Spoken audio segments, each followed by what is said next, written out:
Good morning, ladies and gentlemen, and welcome to the second day of the fourth annual Middle East Retail Forum. For those of you who weren't here yesterday, clearly it's been a long night. We spent a large part of the day talking about the things that matter in retail in the Middle East: technology, marketing, consumer experience, what the world is going to look like in the Middle East going forward to 2020. Look at the concerns we all have in the region right now. Lower oil prices, a rising dollar, rising infrastructure costs. On the other hand, we're also looking at some positive signs. A 7% compounded annual growth to 2018, a market size of $285 billion by then, food retail growing at 10% compounded over that period.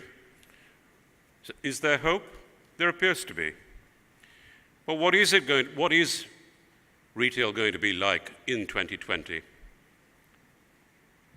It's not just going to be about the product. It's not just going to be about the price. It's going to be about the customer experience and how you create that customer experience between now and then. Brand values can't just be communicated anymore. They have to be experienced. How are you going to take that experience, whether it's in your stores or out, to your customer, because your customer is no longer just in your store, not just in your four walls, but sitting at home, sitting in the car, sitting on the metro as well. Technology, we talked a lot about technology yesterday. And in all that I heard about virtual reality, about gaming systems, about wands that can order your groceries for you, at the end of the day, what we do need to remember is that technology is an enabler. You have to know the customer and then use the technology to be able to get further and closer. Our first session today is on just that, marketing, its pivotal role within retail, within stores and outside them. Everyone says the customer is king, the customer is queen, but never has it had a more compelling meaning than now. Retailers are catering to a buyer's market today, unlike many years ago when sellers dominated. We heard that yesterday as well, from the people who started the retail business in this part of the world 40, 50 years ago. The takeaway there was, well, when we started up over here, it was a seller's market. Everything was imported. Whatever could be shipped in was shipped in. And as soon as it was shipped in, as soon as it got to our shelves, it sold. We didn't have to worry about anything. We didn't have to worry about marketing. Well, unfortunately today, customers are spoiled for choice. They don't care too much about loyalty. They care more about those experiences. So the big question is, what are these always connected consumers looking for? Do they want to be surprised when they walk into your store? Are they looking for product-related suggestions? Are they looking for freedom to browse at their own pace? Do they want drama? Do they want shock and awe? Do they want everything that you could possibly give them in that virtual reality in retail instead? What is this new customer? What is this new experience that we're talking about? We've actually got a great panel lined up for this morning, and I'm going to get off stage and do what I did yesterday and get them to introduce themselves so you get to know a little more about them. So let me thank you, and unfortunately, Nisha, as the first familiar face that I see, you're up first. Thank you. Hi, good morning, everyone. My name is Nisha. I run the brand The Urban Yogi, which is a sustainable home decor and lifestyle brand. We're Dubai-based, homegrown, and really excited to be part of the panel today. Thank you. Thank you. Hi, everyone. We're Enjoy Giving. We're exploring how small acts of kindness change the world and designing for deeper human engagement with our brands. And we also run an online gifting platform to send a gift and make a difference. Thank you. Morning, everybody. My name is Pratap. I'm from Quicksilver Solutions. We are a gift card technology company, and we have this gifting brand called Woohoo, which has been launched for gifting through mobile to mobile gifting, an e-commerce portal for gifting, and a physical retail chain for gifting. So all the elements of gifting that are handled through gift cards and a digital mode of gifting is what we take on in the marketplace. Look forward to sharing our insights here. I counted 17 giftings in that one sentence. Oh yes, absolutely. Hello everyone, this is Nanda Kumar. I head the communication and marketing for Lulu Group. We operate hypermarkets and supermarket shopping malls in the Middle East. Thank you. Thank you. Thank you, Srikant. Hi, good morning. I'm Srikant. I head the retail operations and marketing for a brand Home Saras. It's a locally grown retail large format furniture and furnishing brand. And we hope that we'll have a good session today. Thank you. Morning, everyone. My name's Narain. I work at Facebook and Instagram, where I look after direct response advertising for the MENA region, which captures retail, e-commerce, media, entertainment, and mobile apps.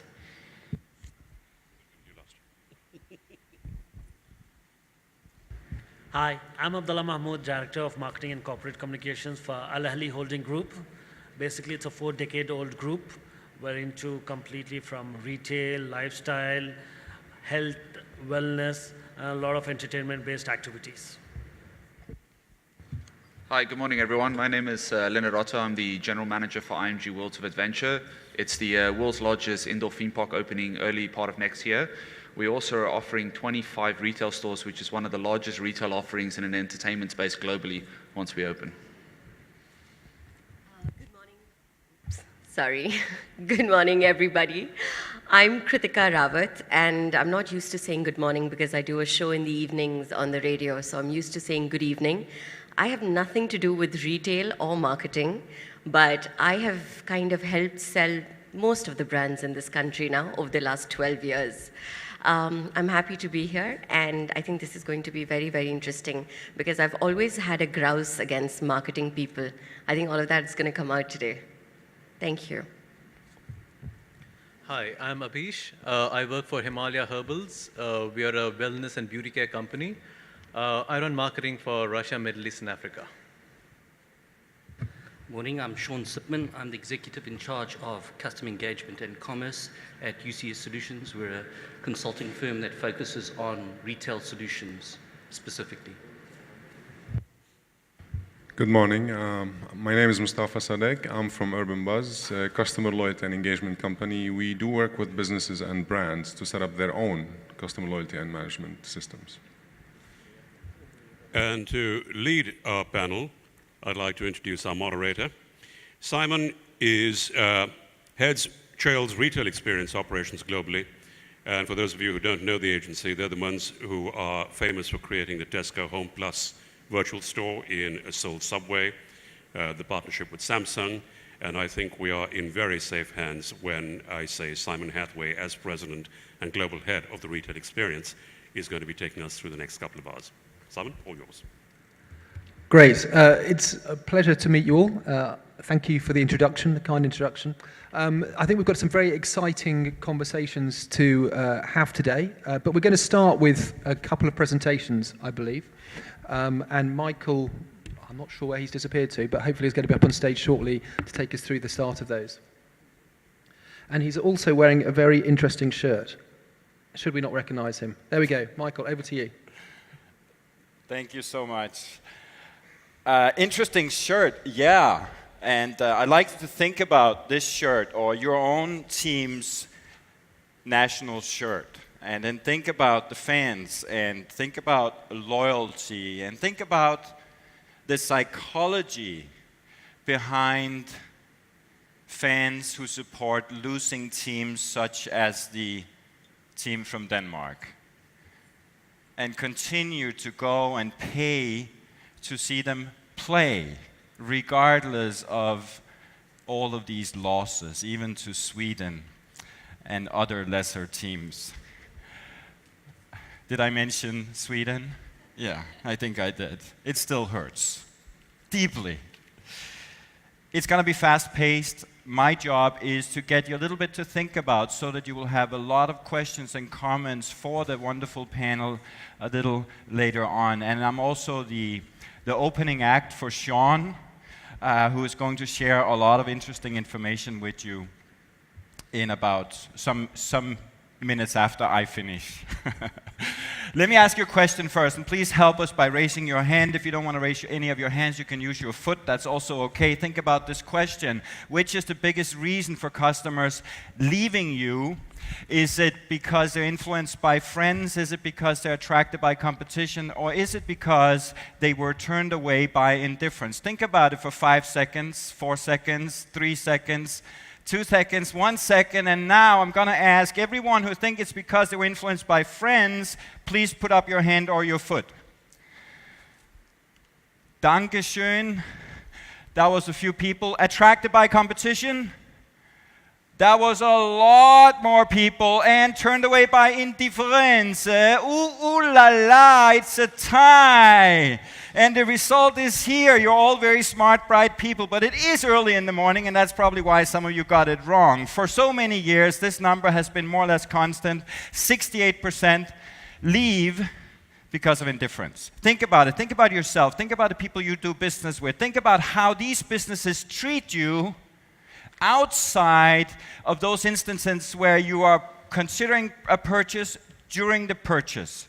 That's when you get attention from brands, isn't that right? That's where your brands probably also only give attention to your customers. In this day and age, we need to eradicate this statistic so that at least customers don't leave you because you were indifferent. And I think that's what this is all about. So what I've learned over my short career is this. Mary Angelou said it so nicely. People will forget what you said.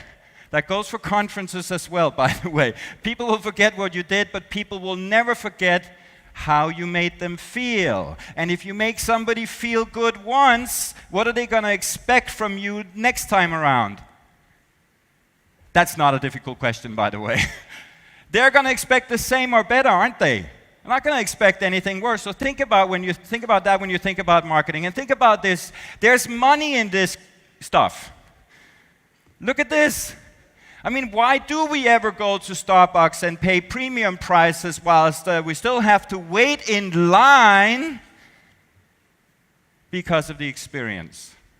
Now, Starbucks, Apple, and the like have done a tremendous job in selling the experience, yet all of the aforementioned are very, very poor in terms of their direct communication to consumers. I would say borderline arrogant.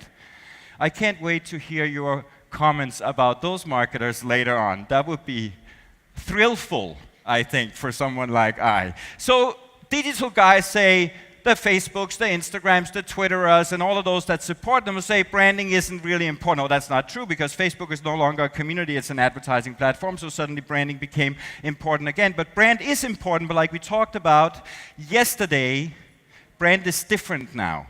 It is really about the 360-degree DNA. If you deliver in parts and you deliver well in parts, you can actually screw that up if you don't in other parts. Does that make sense? The direct communication, wherever it happens, is really, really important to get right. I want to share a few brand names that you may be familiar with right now. Are you familiar with P-Cola? No? It's okay to laugh now, by the way, if they didn't tell you. Okay. P-Cola is a market leader in Ghana. Probably wouldn't make it in most other countries. As a hate gift, maybe, but not anything else. There are a couple more examples here. Now, Golden Gate Time, of course, was established at a time when gay meant something else. And I don't think you'll find many people who are not in Sydney going to say, want to go have a gay time? But there is an experience, I suppose, in that as well. And Shito is actually a market leader in their category in the Caribbean. That wasn't funny in the UAE. I will never ever use these slides again here, that's for sure. Because there's nothing wrong with the audience. The audience are very intelligent. And may I mention, all of you are incredibly good looking. What's the chances of that? You get a full room full of good looking people. Almost never happens. Now, in reality, everyone wants to talk about mobile, or what I like to call, and many others call, the mobility space. It's not limited to a smartphone, it's across all devices.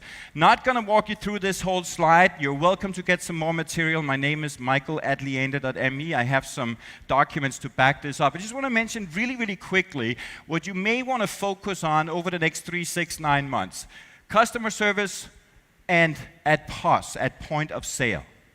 I think many of us are not doing that particularly well, although technology is available to make that experience a lot more experiential, great for the customer, right? And we need to connect. Listening. Listen to what your customers and potential customers are saying on Facebook, on Instagram, on Pinterest, on whatever, right?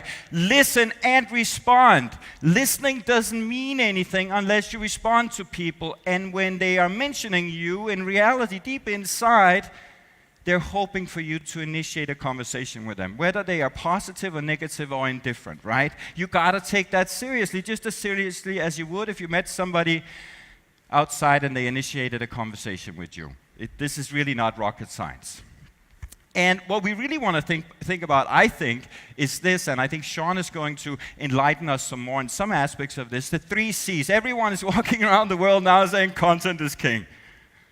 I've been at a conference, content is king. Gotta focus on content. Who gives a who about content if it's not in context? Comprenez-vous? You understand? I don't. I learned like a few words. So when you're looking at your content, ask yourself this question: how do I serve the right content in the right context through the right channel, right? Get the connectivity part right as well. Think about what are people likely to engage with if they are on a smartphone with 4.5-inch screen, 5.5-inch screen, 6-inch screen, 10-inch screen. Are you following me? This is difficult for marketers right now. It's a huge challenge for us to get this right. So we need to start practicing as soon as possible. When I analyze the few retailers that I work with, it turns out in terms of their ecosystem for digital, it's pathetic when we compare to other businesses. Don't just take my word for it. There are analysts out there who will tell you exactly the same. So retailers really have to step up the game if they want to please the customer of today and tomorrow. Here's what's happening now. I'm going to show you a quick video. And this video is just to illustrate what really is going on in many markets right now, where people are pretending all the way. Let's see this video. Oh, no. Jesus. You all right? No, I'm having a bit of a nightmare, actually. What's the matter? Well, I've got all the international CEOs from around the world in this room. In 10 minutes, the annual summit is supposed to take place. They've flown thousands of miles to get here, and my translator hasn't turned up. I need to find someone who can translate into 7 different languages. Well, I can do that. Yeah, I did a TEFL in my gap year. Welcome back to London, ladies and gentlemen. This is Helen Marsh, who'll be our interpreter today. So, without further ado, let's address section 1.1, multinational profiteering for the financial year 2005-2006. Helen.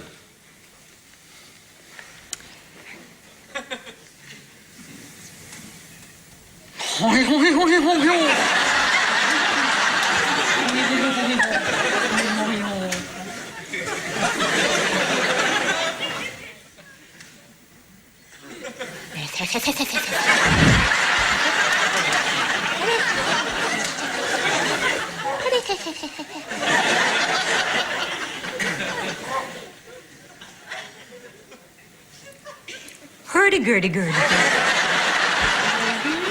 Hurdy-gurdy-gurdy-gurdy. Gurdy.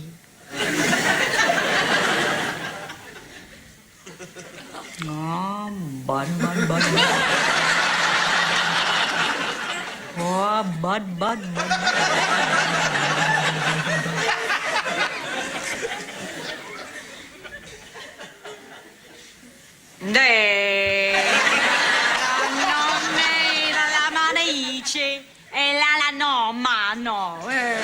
Che cosa ti dici, vado dici?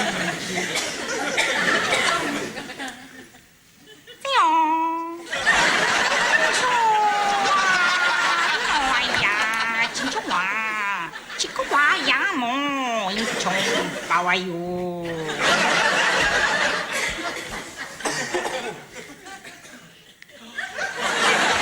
Wongo, wongo, wongo.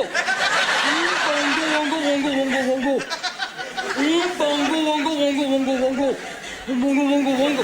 This is not my sandwich. So as you can see, there are many different segments here, and she said that I understand these people, I could communicate with them, but I think she wasn't really able to. But she was pretending and doing a darn good job of it, I thought. And many of your consumers and your shoppers, they think of you in the same way. When we speak about these things about being relevant, let's think about one thing that most of us get wrong, which is tone of voice. So if you're heavy on Facebook and other platforms, you really want to get this one right. I want to show you a quick example from the pizza business in the United States of America. Yeah. Here's Rich Boy Rod. He is tweeting, "Getting Domino's for my bitch." For those who don't know, bitch means wife or girlfriend. Okay? So Domino's replies, because they know their tone of voice, "That bitch will enjoy every bite." Now, I don't know about you, but I think this is brilliant because they completely understand what Rich Boy Rod is all about and what his vocabulary is like. I thought this was really great. So like we talked about yesterday, maybe an advice to those of you who are just getting started or who haven't gotten it right at the moment is to divide these initiatives into the three phases: the post-purchase, during purchase, and pre-purchase. I did it the other way around. Pre, during, and post. Divide it so that you can manage these changes that you're going to be implementing for your customer experience initiatives. The whole customization and personalization bit really is something we have to take seriously. There's a reason why Coke and many others are excelling in this space. We've all had Coke bottles probably with our name on it, right? If we could find it. Now we can go ahead and order it online if we have a name that's not very common.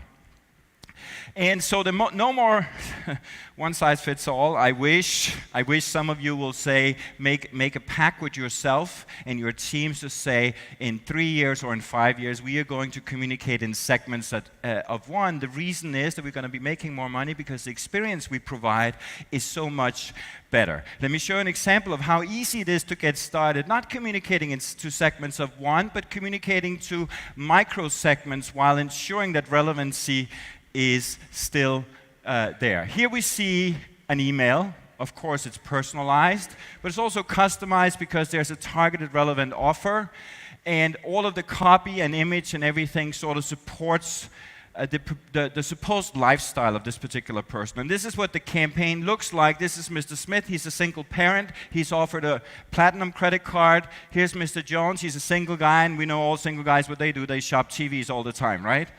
Well, in my country and in Sweden they do. So the copy supports that as well. And over here we have a retired couple who are offered a silver credit card. You get the feeling here? This is relatively easy to do as a way of getting started and something you can manage. I want to show you the last video before my 10 minutes are up, which is to maybe think about for your next campaigns how you get the consumer, the shopper, activated to present you to more people, right? Let me show an example that is a holiday example from the US. It's an award-winning campaign. The reason it was award-winning was because it sold a lot of stuff. The return on marketing investment was through the roof. Let me show it to you.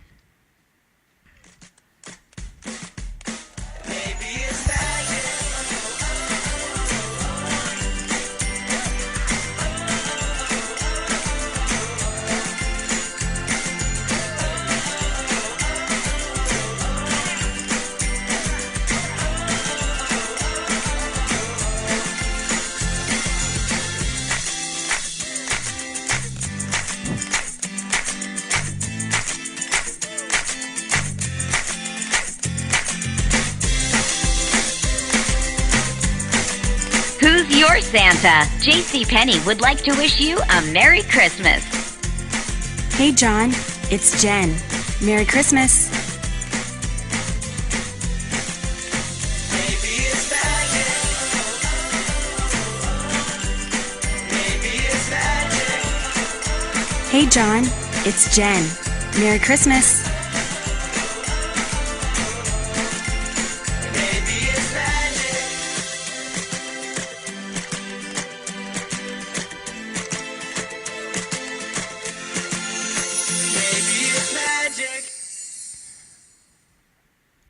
Super easy campaign to develop, to execute, or even to test if you wish.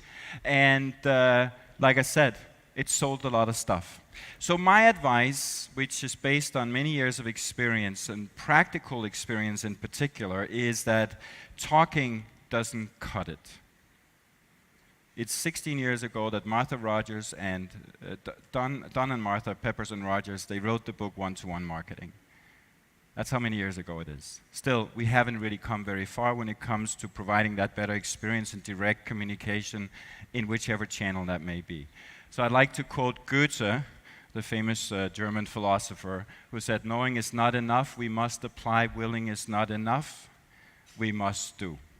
So I hope that you will do, and I hope you'll be successful. I'll be leaving shortly. I want to say thank you so much for allowing me to be part of this, and thank you to the organizers for an amazing show, and good luck to everyone. Thank you very much. Thank you. Thank you. Thank you very much, Michael. I'm now going to hand over to Sean, who's going to give us a quick, another 10 minutes, if we can.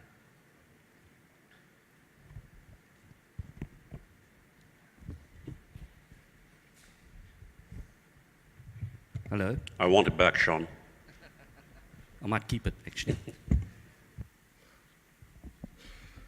Okay, my name is Sean Sipman, as I introduced myself earlier. I'm actually from South Africa. I flew in especially for this conference. We're a South African-based company, but we do have an operation here in Dubai. We focus specifically on retail. I don't know if the guys can get my presentation up. I did make a bit of a change to my presentation based on yesterday's keynote that was delivered by one of the Emiratis, which I thought was quite powerful and very important. And the thing around that was really about culture and understanding the culture of the region you're in and that kind of thing. So when we can get the presentation up, guys. Okay, so my conversation this morning is really around the audience of one, and unfortunately there's many of you, so it would be much easier if it was just one of you for me, but anyway. I don't think I'm going to say anything different to what's been said. I think that what I'm going to give you is maybe an extra dimension to what's been said. And based on what was discussed yesterday or how it started, I kind of changed my presentation and I brought something in that's kind of specific, and it's a bit of a South African flavor. And it's this term here, it's Batupili. Batupili is actually a political initiative that was implemented back in 1997.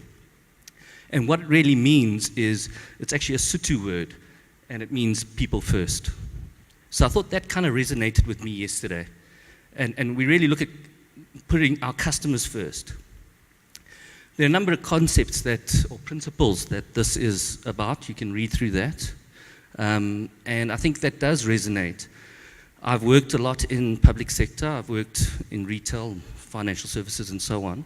The key messages that we kind of came out when we looked at this from a public sector perspective was these terms. And this was mentioned yesterday. Show me that you know me.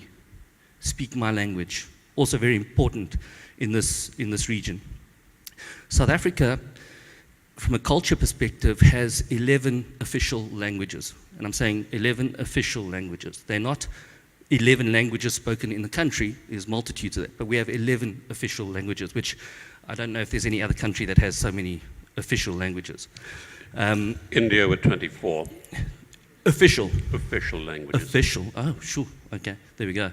So from if you look at the financial services sector, from a National Credit Act, we have to communicate with our customers in the language that they know, because our literacy levels are kind of low, and we do have different challenges. Funny enough, like I said, this was introduced in 1997. I think it's quite pertinent now still, and that was introduced by this man and his government at the time. So another part of this for me is that traditional marketing or marketing of today is actually broken. And the reason why I say that is that you really need to look at your inboxes, look at your SMSs and what you get. They bombard you with multiple messages that are not necessarily, contextual, targeted, or relevant. So ultimately, these things are, weapons of mass distraction. What we do know is that the customer journey has changed. No longer, the customer journey can start anywhere. The stat is that 57% of all sales actually happen before they touch your brand. So that can start, whether it be a conversation between people, a blog, it could be Facebook, could be Twitter, could be any of those channels. Google as a great example. So the key thing there is, how do you harness that information? Because that creates context, doesn't it? How do you bring that context in and you leverage that context in order to market to the correct people? And what we really want to do is we want to get the right message to the right person at the right time.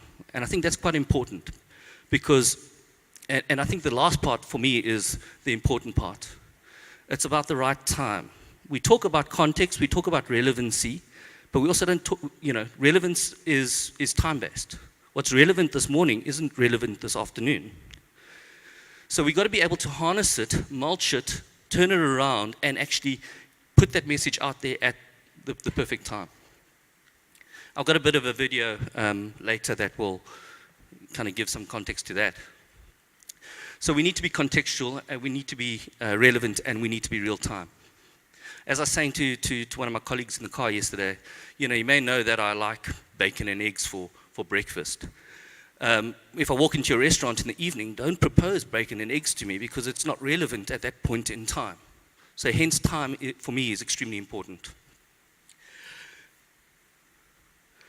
So this gets to the concept of personalization 2.0.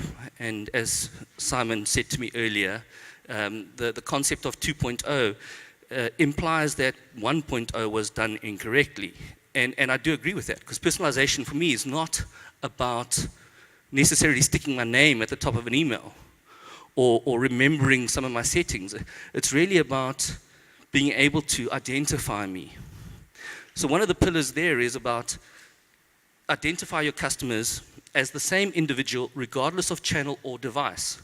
And it was Mark yesterday that said, from a device perspective, I'm not a device, I'm a person. There's another concept that people talk about, which I don't agree with, which is this whole segment of one. For me, I don't believe I'm a segment, I'm a person. So, again, the same kind of concept. You got to be able to, like I said, there's all the Internet of Things, the new technology, beacons, that kind of thing, your telephones, everything's going to be connected. How do you always draw that back to that individual? And one fundamental thing here, and I know a lot of people battle with this in South Africa, and I think also here, is around the single view of customer. Because how do you identify an individual if you've got multiple records for them? So you really need to look at it from a strategy perspective that you get that single view right first. And Michael talks about the small data. He alluded to that yesterday, before you can really get your big data and answer the big data question. The other thing is you got to capture that data real time and dynamically. As they say, there's, customers offer, intend to purchase through multiple channels, through multiple touch points. How do you grab that, leverage it, and put the right message to the person at the right time? You've got to be able to deliver that content across all devices and all channels. And this really, for me, talks to the omni-channel. I know some people said yesterday they don't like the concept of, or the term omni-channel. But really for me, it's about how do I have a consistent experience across any channel, whether that be in-store, whether that be on device, whether that be through a e-commerce site. What you also have to have is any personalization tool that you have needs to be connected to your back office systems. There's no point in trying to offer a customer experience when your back end processes are flawed. If you can't show real-time stock availability, you can't make promises to customers. So like I said, the other influencing factors is the Internet of Things. We also got to understand that there's a lot of data that we're going to collect from an Internet of Things perspective. Once everything is connected and we collect this data, what do we do with it? How do we handle it? How do we mulch that? What are the rules that we put around that? Social is extremely important. And the other thing, one of the terms that has been bandied about is you shouldn't be using social as a platform. I sit with customers in South Africa and talk about social, and they say, well, yeah, we got that, we do that. But what do they have? They have the director sitting there with a mobile device. They've got a Facebook account, they've got a Twitter account. Somebody posts something, they answer on that.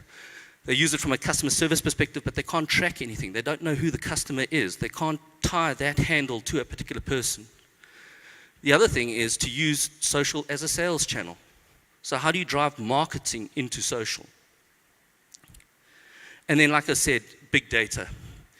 So it's great, we can have all this data, but what do we do with it? How do we mulch it? How do we turn it into something meaningful that we can actually then target our customers with? How do we target that individual at that particular time in an automated fashion?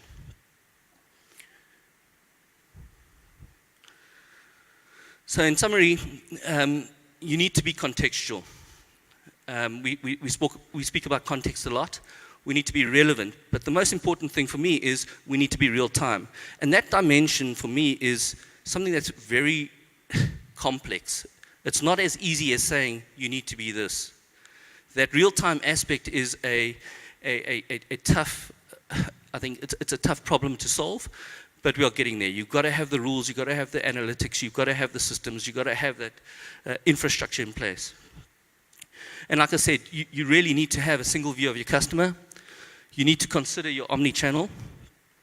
You also need to leverage social as a tool and not just as a platform. And you need to consider big data in the context of the Internet of Things. So I'm just going to play a video for you, which is not funny. Sorry, Michael. But anyway. This is Jane. Like many consumers, Jane shops across multiple channels. On the train to work, she uses her smartphone to browse her favorite e-commerce store. During her coffee break, she views an email with personalized product recommendations. At home in the evening, she reads the news on her laptop and clicks through a tailored ad for an item she likes. She starts to check out, but decides to finish later and abandons her shopping cart. Sound familiar? 97% of website visitors behave this way. The customer journey today is a long, winding path that keeps them from moving from one channel to the next. As a marketer, you need to guide them on their journey. Segment-based solutions alone can't keep up, so they end up out of step with what the customer's doing. You need a single point of control to build a consistent brand experience across channels and devices that optimizes customer satisfaction and maximizes sales. It's time to abandon traditional mass marketing that annoys customers with irrelevant and out-of-date messages, and embrace contextual marketing. The Hybris Marketing Suite leverages advanced analytics to gain deeper insights into customer intent, to deliver unique customer engagements at every stage of the customer journey. Hybris marketing allows marketers to do more with less and deliver highly individualized marketing at scale, all in real time. By unifying the customer view to create a single, up-to-date source for customer information and deliver a unique experience regardless of channel. The Hybris Marketing Suite is the glue between channels and devices, allowing customers who start their journey on one device to finish on any other device with the click of a button. The Hybris Marketing Suite compiles what customers have done, what they are doing now, and what they may do to identify each customer's unique intent. For Jane, the Hybris Marketing Suite acts like her personal assistant, providing one-to-one offers directly relevant to what she's interested in, and instantly recognizing her no matter what channel she chooses. Looks like Jane's customer experience just got a whole lot better. Find out how Hybris Marketing can help you market to an audience of one.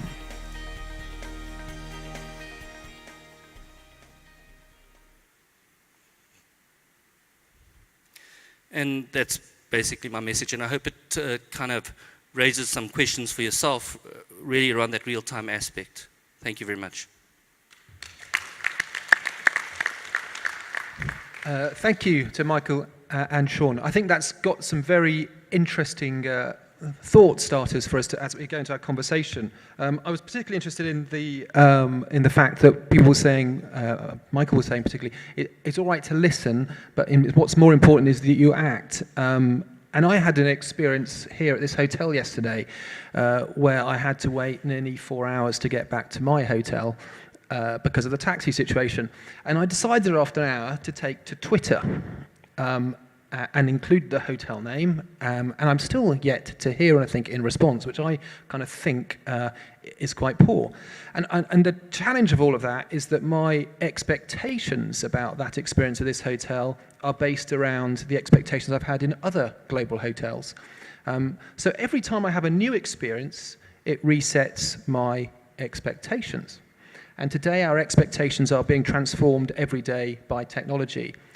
If we saw or we have an experience, as we've just seen in that last presentation, that's resetting our expectations of how other people should behave towards us.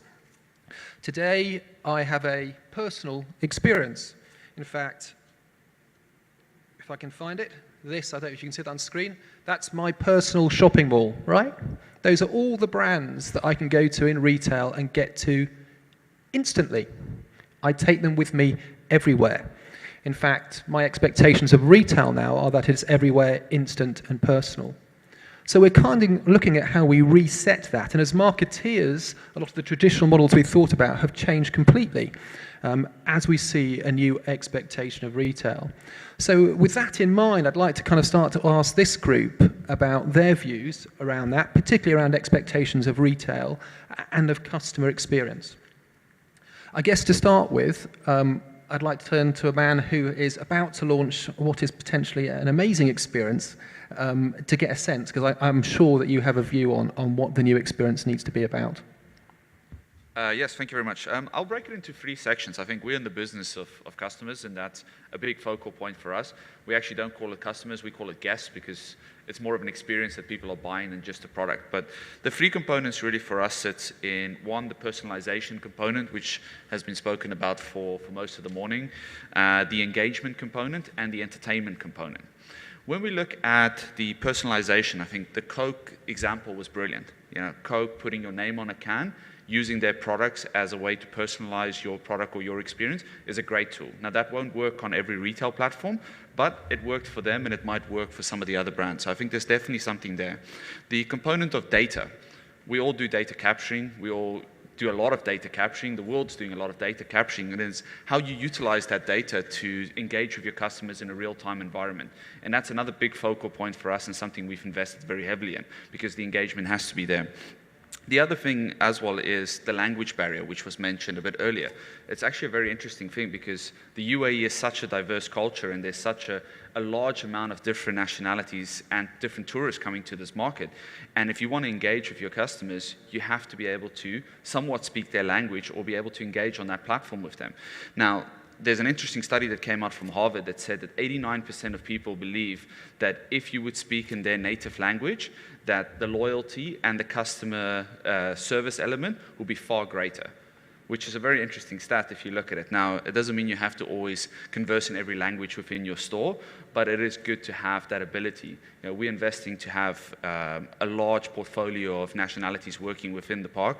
We'll speak over 30 different languages when we open the door to try and cater to the global audience that is relevant to this market.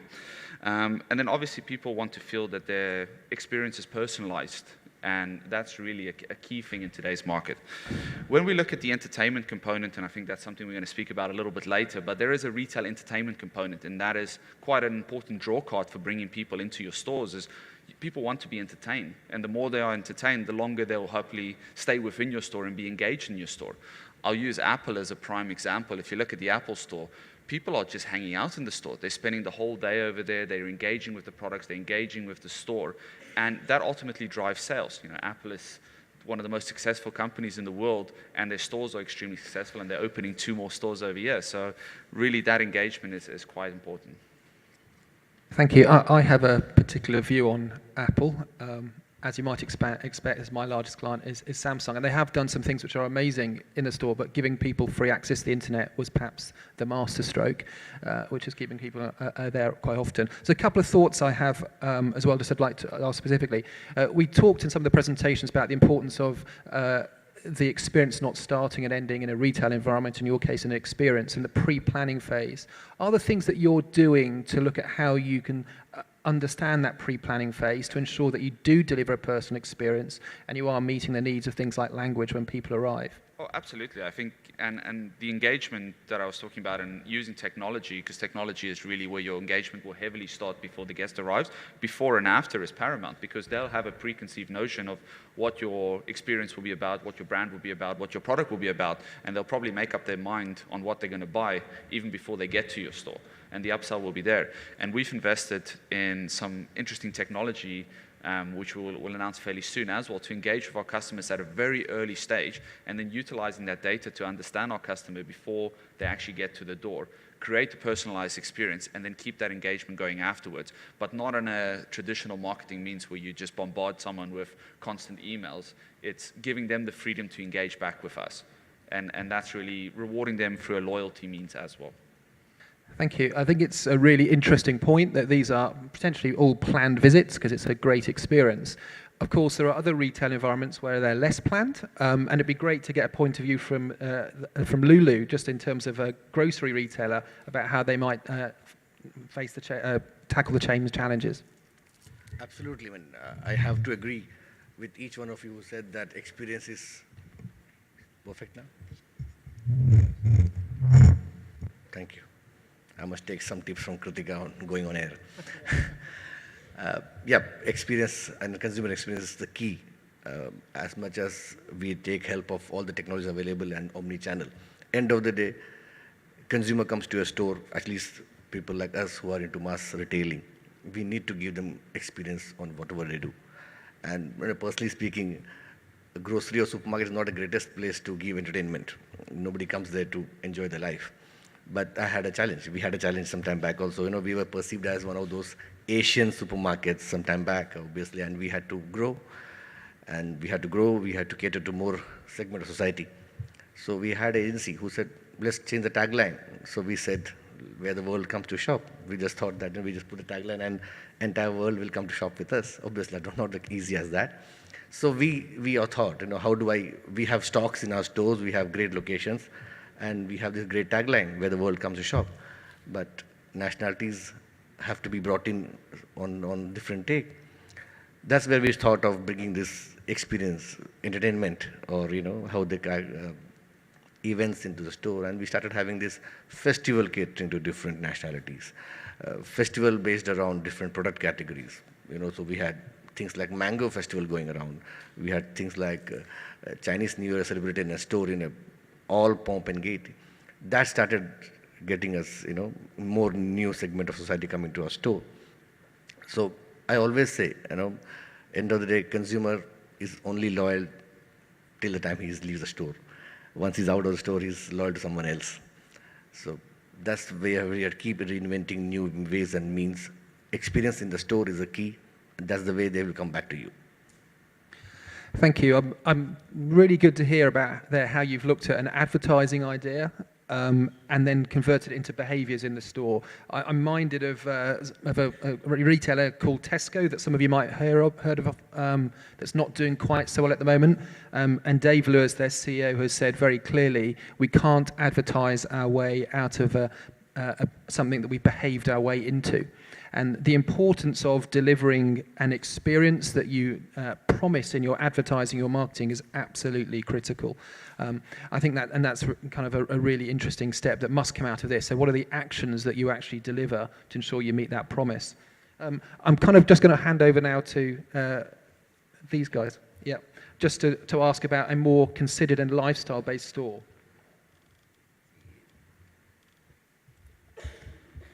My perspective will be mostly from the point of view of furniture and furnishing industry, because that's the experience I have. It's about 20 years that I've been in the same field.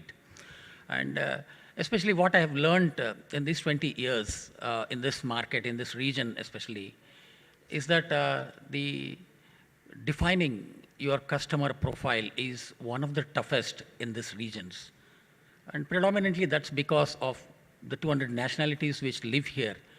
And you exactly cannot say who is your customer or what percentage of your customer is from which region.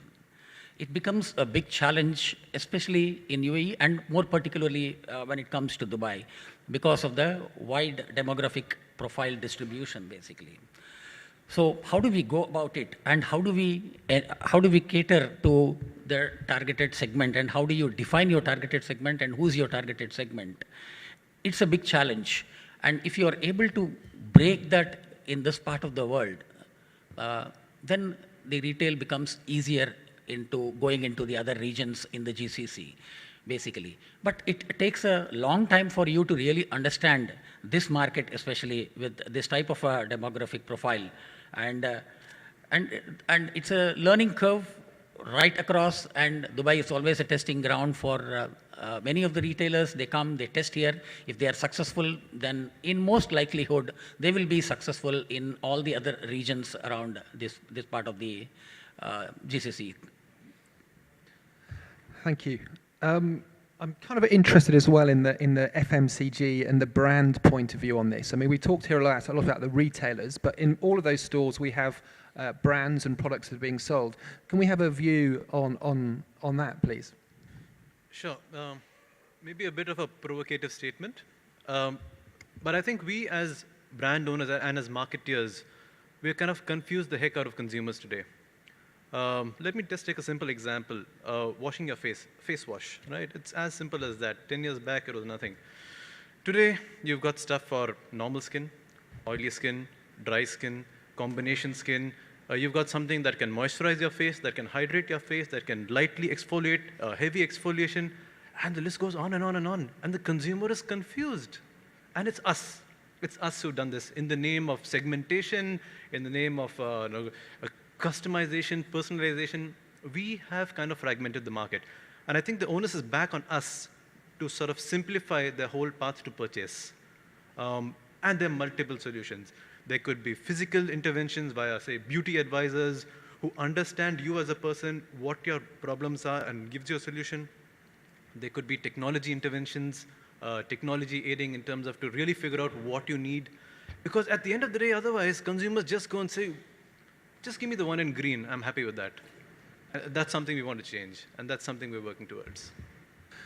Thank you. You mentioned there about the importance of advisors and help in store, and this idea of retailtainment is a big thought. I've heard edutainment. I've heard lots of different phrases about how that happens in store.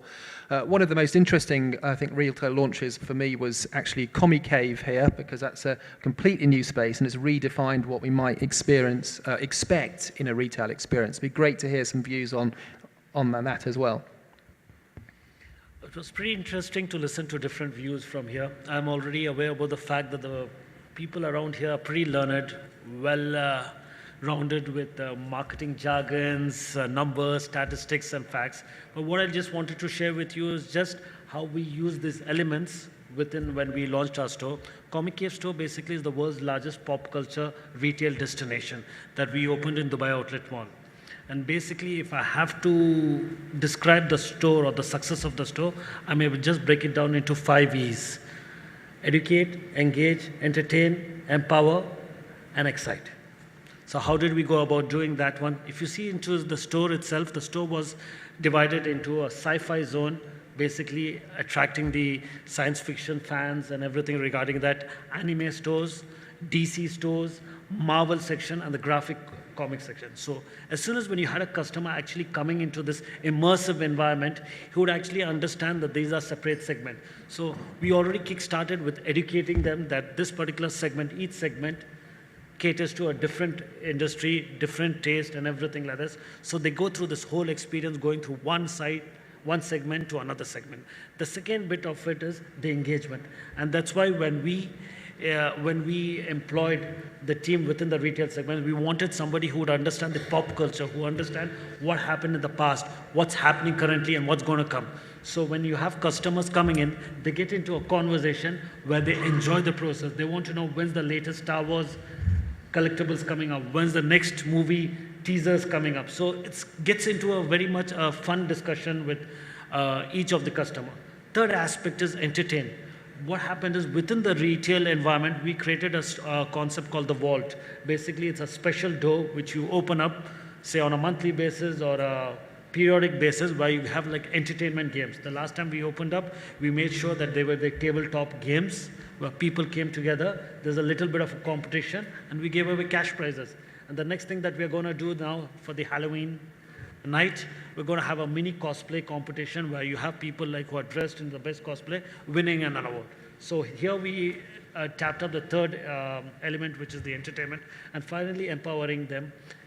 The fact that when every customer that we come in, we take the database, but we also ask them, what do you think is good about the store? What do you need next? What do you think is missing in our store? Do you believe that there's something that we can get? Or maybe you can take the opinion.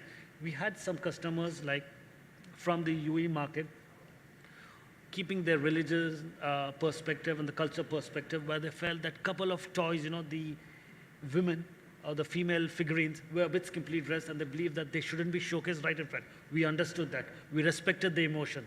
And what we had is we kept a separate segment over there where we didn't want it right on the face, but to cater to a different audience. And finally, excite them back to come. So once you have a database, you have all the digital platforms, social media platform, everything, make sure that you reach out to them through various platforms, tell them what's new coming up, what's much more exciting coming up, and make sure that when they come to the Comic Cave store, it's going to be a complete, fun, immersive environment for them. Thank you.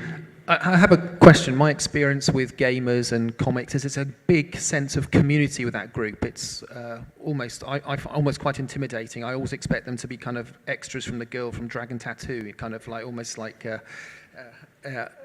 hackers and people like that. But how are you using particularly around social media to build community in a way around the stores? And are you? I'm cognizant of the fact that brands like Game in the UK have really started to look at local communities to drive awareness and to drive that as a centre of that local community for that audience. It's pretty interesting. It's pretty interesting to note that the fact that a lot of people, when we opened the store, they felt that you really believe that you would have an audience or anybody over there. And when we started off with the social media, I'm talking about the Facebook page itself. I think so. We started off with close to around 100, and they said, yeah, around 500,000. Okay, it would be a big number. But over the last 1 year, we'll be celebrating our first year anniversary probably by the end of this month over there. We got around 60,000 followers over there, and pretty active on Twitter, because you need to understand that we've got a huge demographic in this particular world within the GCC and Middle East, which is a young demographic over there, more than 50% over there, less than 30 years of age, and they're very much into pop culture or something. It's just that probably they didn't have a platform where all these people could get together, talk, discuss, reach out, and engage with each other. So pretty interesting aspect that we have actually found out over here, and we are trying to evolve based on their feedback. Thank you. I think it's really interesting that a lot of stores have always been a really integral part of the community. But what's becoming really interesting is that new technology and new platforms, particularly social platforms, are enabling retailers to build that in a much bigger way and drive sales. I'd be interested in the point of view from Facebook, or an Instagram from Lorraine. Yeah, absolutely. That's a new app, by the way. I'm just going to copyright that right away.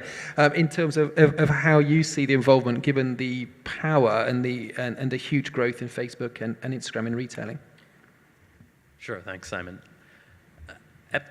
Commerce is one of the most highly engaged and highly kind of centric activities that you see on Facebook, right? Whether it's in pages maintained by commerce-based organizations, or whether it's community-based groups around selling and discovery of secondhand goods.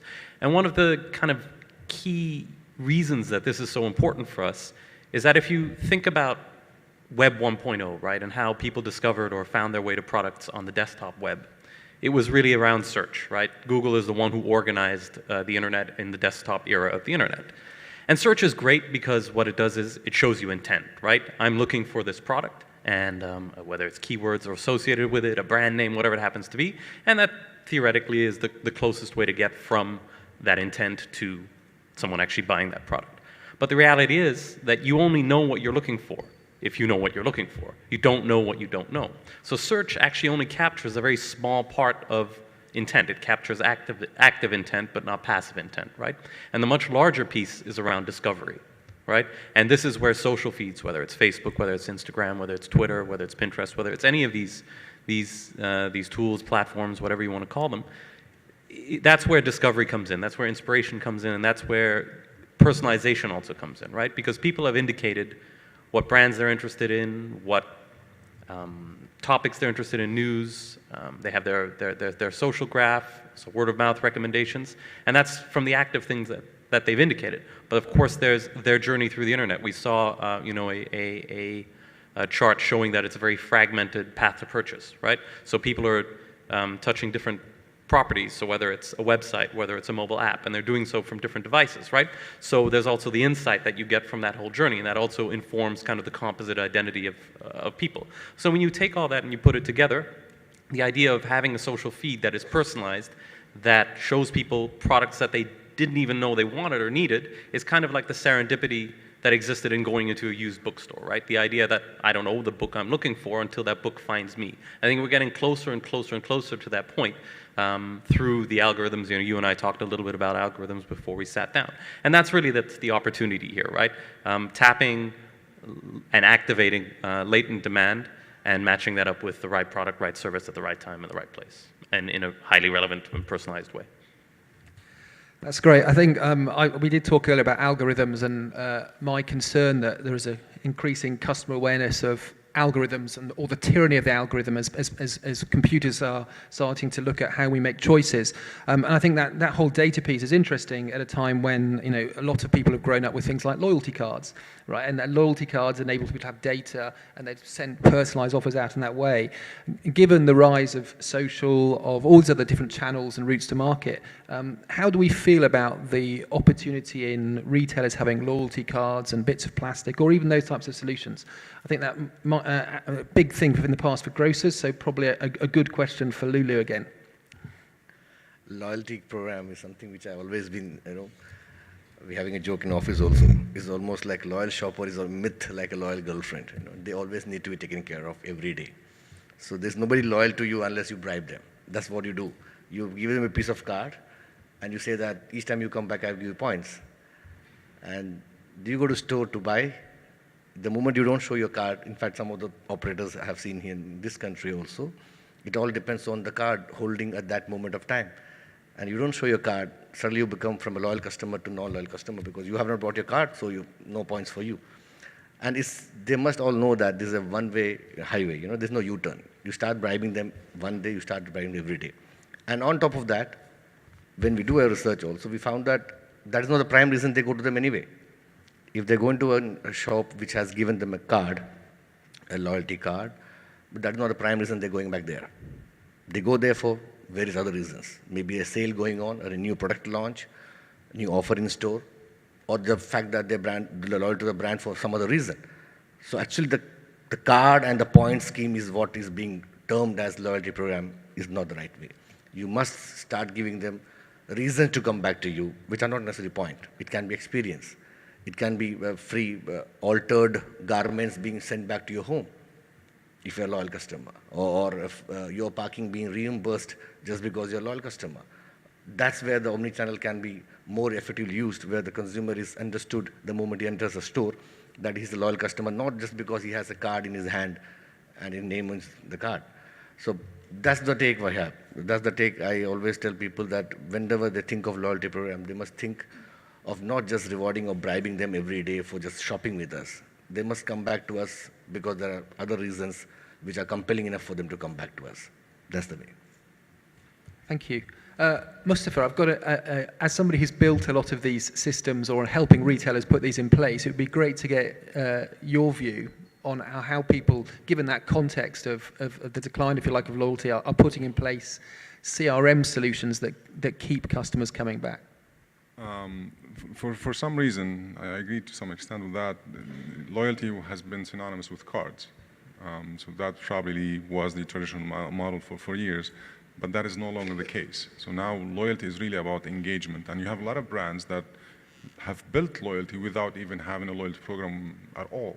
And two of the biggest ones are Apple and Nike. They don't have a loyalty program, but they have the most loyal customers that you can ever think of. And the idea is behind Nike and Apple is to create that experience and that connection with the customer. And so this is what really loyalty is about, is how do you connect with the customers and how do you create that experience? Part of that is really that incentives and rewards, but it's not the whole thing. And this is what we've seen with businesses now that they're struggling with, is when you start talking about customer loyalty, they immediately think, oh, it's points, rewards, and that's it, which is really not the case. I mean, when we're talking about customer loyalty, we're talking about the journey of the customer. And to talk about the journey of the customer, you have to understand who that customer is, which is no longer restricted to the location, to that physical space. That journey starts before they come to the store, during they are, while they are at the store, and after they leave the store. And that includes all the different channels that they can interact with you on.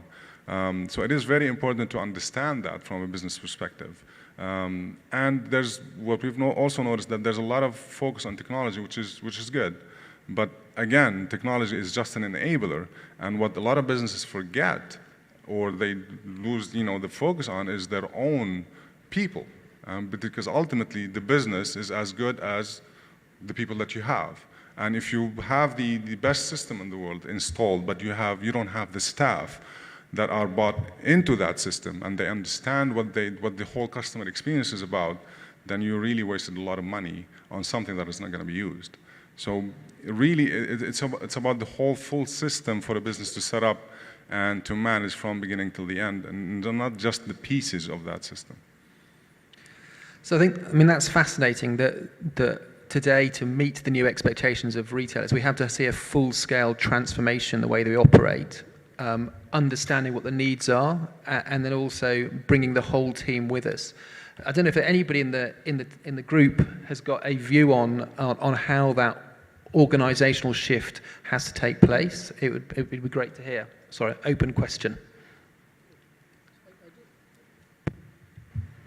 Hello. Yeah.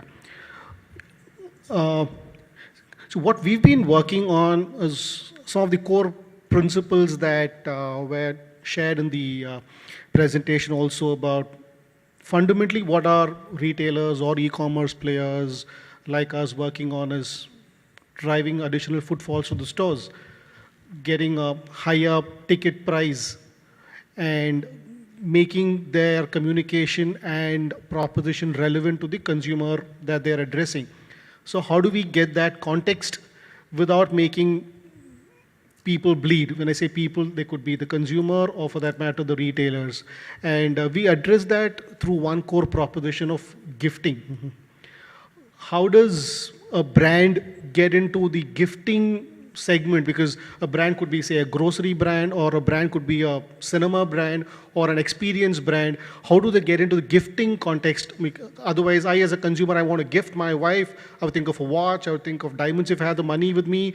I wouldn't think of grocery. I wouldn't think of spa experience unless the brand gave me a reason or a proposition by which I could productize that experience into a gifting connotation.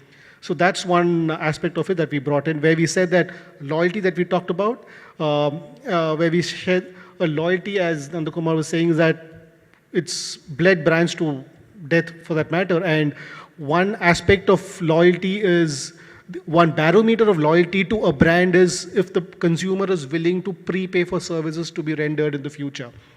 If I am loyal to the brand, I'm willing to prepay that brand. And is there a segment of the population that the brand is addressing that is willing to prepay for services? The best of brands today don't have that, where they haven't given the relevance or context to the brand owners or to the brand participants or to the audience to, hey, I love your brand, can I gift it to somebody else?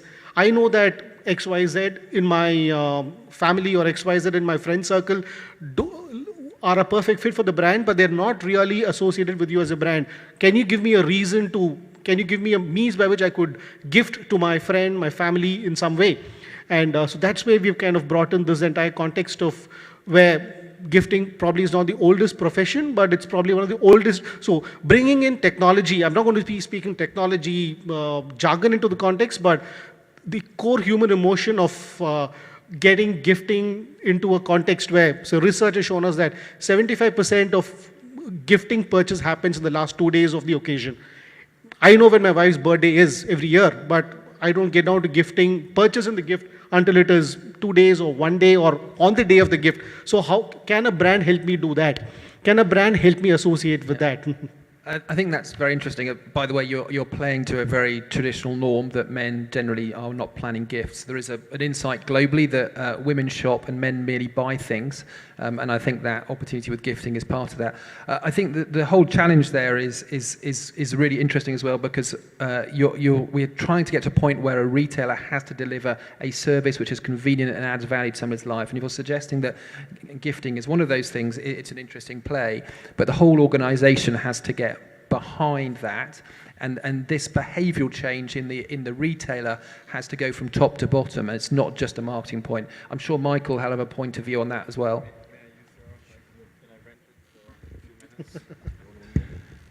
One more? Yeah, why not? Let's have some fun.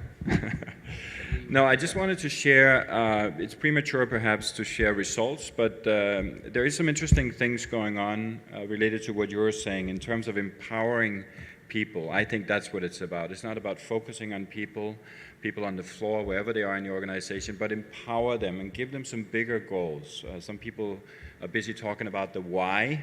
I don't know if I subscribe to that theory, or even if it's new, doesn't matter, but they need to know why. But they also need constant follow-up. And as somebody who currently is involved in training, obviously I would tell you that they need training, but they need more than that. Training in itself isn't enough. I need follow-up so that they have an opportunity individually to monitor how are they doing, to get that feedback.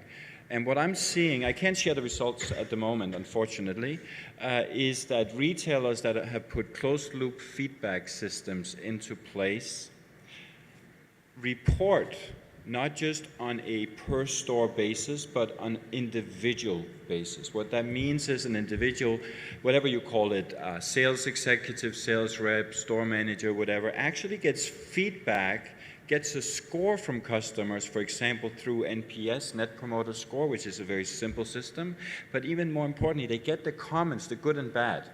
So they get to see themselves, this customer liked my service.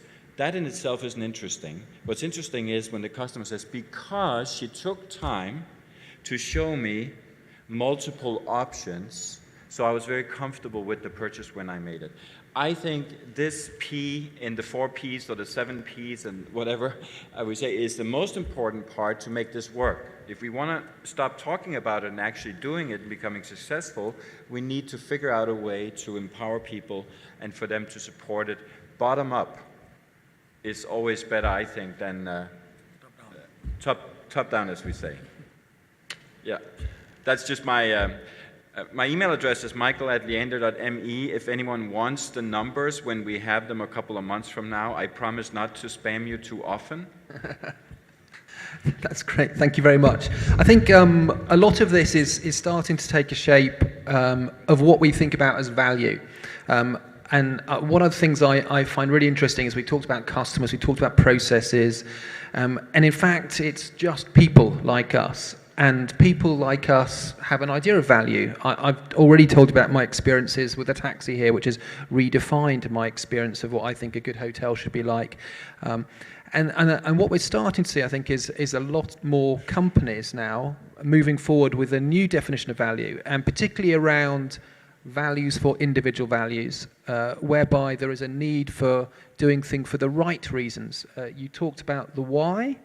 I think it's great when you have a company that is driven by a single purpose, and we've got a couple of businesses here, I think, that are fantastic in that respect, because they're not only there to drive sales and drive basket size and traffic, but also to do good. And I'd love to hear about those new definitions of value. Sorry, who would like to go first? They're great friends, apparently, so they're kind of smiling at each other and sitting together. Yeah, we've teamed up here on this corner of the table, but thanks, Simon. I want to jump in and just kind of, in a design context, ask a question to us all. That, what we do for love is far greater than what we do for greed. And it's not something that I think I need to back by research, because we can ask ourselves in the context of our relationships with our families, or our football teams, or the celebrities that we love, or people who inspire us. And it's quite interesting when businesses can maybe drop an agenda and say, how can we design for love? I just want to ask another question, which is, have any of us ever experienced a customer coming to us and saying, I insist I want to pay you more than the price tag that you've put on your service or product? I'm just really curious around the table. Has that ever happened and been like, no, I want to pay you more than the $1,000 that you've put on this as a price tag? And the question is, how do we design to untap social capital? We talk about customers, guests, but are we talking about human beings? So with Enjoy Giving, we're designing context to evoke that in the experience. So here we ran an experiment with a restaurant, for example, where there was a priceless menu. And it was actually volunteers that we took over and ran the restaurant. And it was human beings, people like us, that were serving the meals to the customers that were walking in. And we said, hey, today you're experiencing a karma kitchen at this Italian bistro, and we're going to surprise you. They sat down, and there was no prices on the menu that day. We made 100%, 125% more than the retail price of those meals that day. But what did we do? We really designed to evoke deeper human ties. And we talked about this, with the football teams. Even when they're losing, we're like, I'm going to show up. I'm going to be there. So the question that we really ask is that one of the signs or measures that we take that you've really built loyalty or trust is don't put a price tag and see what happens. It'll be a great response to see if you're really building deeper human connections. So that's the side of looking at other forms of capital that an organization or a business can invest in. And one of the interesting ways is that we talk about shared agendas, whether it's with personalization or customization. I need to know you. But it's really with the idea that the business is still carrying its agenda. How can I fit your agenda into what I am here as a proposition, as a business? But it's really interesting when we go deeper than that and we say, well, I'm not going to have any agenda as a business. And maybe experiment with that for a day, or with an idea, or with a product, and start to see how you design internally to really go deep with that human connection. So, untapped social capital is really a huge element, and we don't see it a lot because it's hard to measure.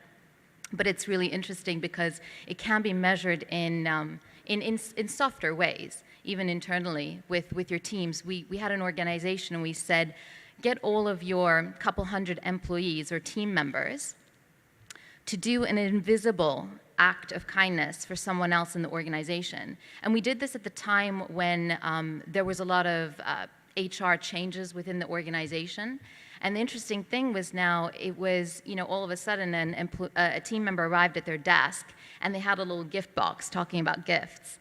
And they had no idea who that was from. So the kind of capital that the team was able to rally at a time when there was a lot of shift and change was unbelievable. And they were able to measure it in hard metrics, a couple months down the line. So I know Nisha has some thoughts on social enterprise. I think it's really fascinating, and every business needs to have a purpose behind it. And I think, Nisha, your business is absolutely purpose-driven. So it'd be great to understand a little bit about that, and also the impact it has on the daily work of your staff and the people that work in your organisation, especially given the conversations we've had around the need to empower all of the staff to work to aligned ambition. Absolutely.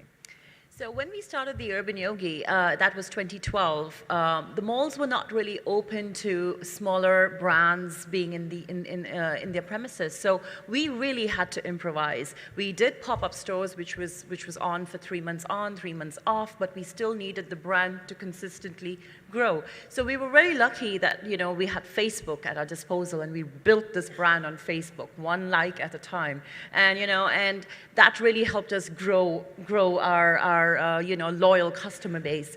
So so now the thing is, customers have changed.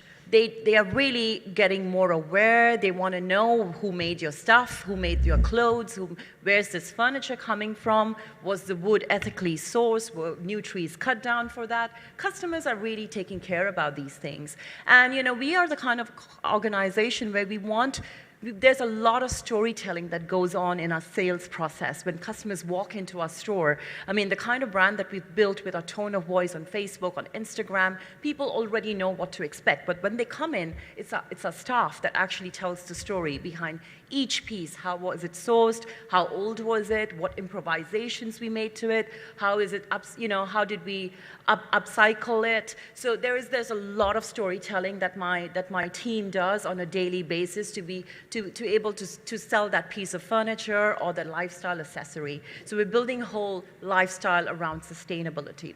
And the fact is, there are so many brilliant companies nowadays, like Enjoy Given. I mean, we collaborate. We actively seek out companies with same kind of moral principles, and we collaborate with them.